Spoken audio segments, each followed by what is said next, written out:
Hi, welcome. You're watching Value-Based Facility Management video blog. My name is Stephen Yee and I am committed to upload a new video blog sharing on what matters to FM practitioners in intentionally contributing value to their organization. If you are new, this blog is the third and final installment for the Facilities Management Service Level Agreement series, in short, FM-SLA. A quick recap. In the first installment, I shared on what is FM-SLA all about. In the second installment, I shared on the key issues that cause poor FM performance. For those who may have missed those videos, you can visit and watch them on VBFM YouTube channel.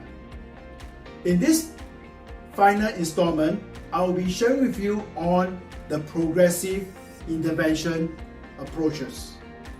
One of the key management elements in a FM-SLA is the effect of KPI performance, which may impact the service fee adjustment. Poor performance may result in a fee deduction, while meeting the performance targets result in the agreed fee, and exceeding the target may result in rewards beyond the agreed fee for the contract service. The service performance schemes aim to clarify service payment for various performance results. In this video, I'm going to share with you the progressive intervention for not meeting performance targets. Know that when service fail to meet the agreed set levels, they can reflect poorly on FM performance. To assist your service provider in controlling and recovering from poor performance, an incremental level of performance interventions need to be set in place and made clear in the FM-SLA. Let me show you. I've got this suggested progressive intervention table here. All right. The incremental level of performance intervention may be based on the number of service performance target that the service provider failed to achieve some period of time.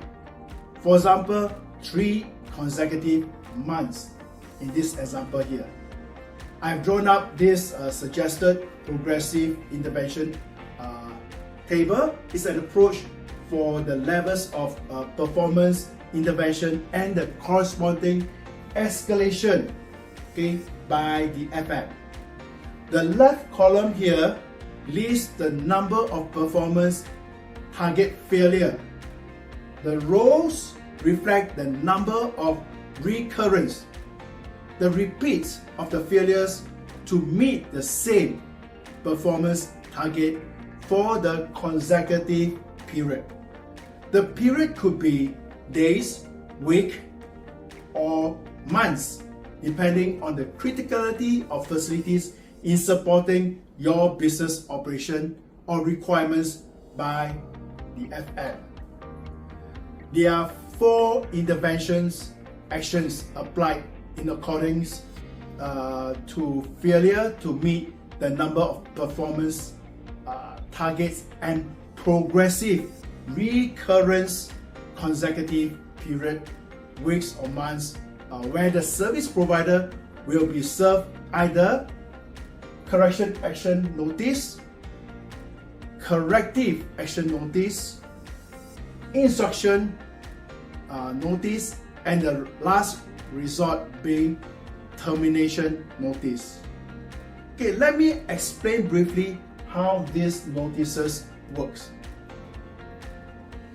Correction action is served to have the service provider to fix the problem and have the system or equipment up and running.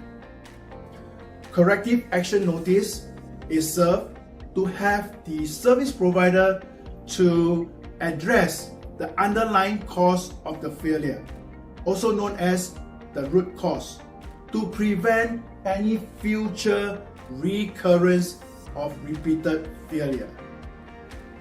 Instruction notice is served when the service provider fails to prevent recurrence of the service failure. Let's take for example, service provider failed to address the root cause of water seepage through underground concrete retention wall using pressure grouting. Okay. The instruction notice will be based on FM assessment of the root cause of the water seepage, the service failure. For example, to apply crystallization method of waterproofing to address the water seepage problem.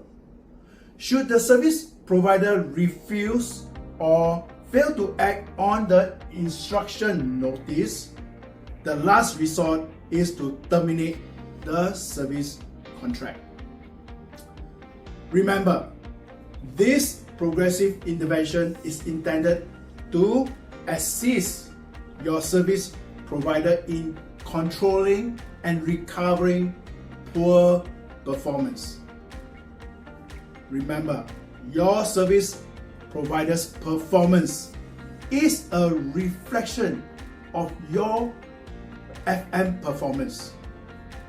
It is a good practice for FM to establish a FM service level agreement as a communication tool and mechanism for fostering an effective partnership with your service providers. Alright, I hope the information that I share is useful to you. Please do circulate this video to your FM colleagues and friends who are in the FM so that together we can raise the practice of FM to be recognized as a value-add function and a business advantage to organization. For those of you who are new watching this video, if you find this information useful, know that I am committed to upload a new video every first Wednesday of the month.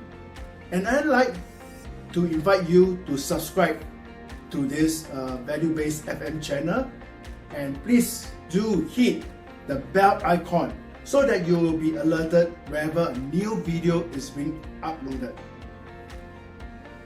Next month onwards, I plan on doing series on how you can develop an effective and efficient FM operations. So stay tuned and I will see you next month. Bye.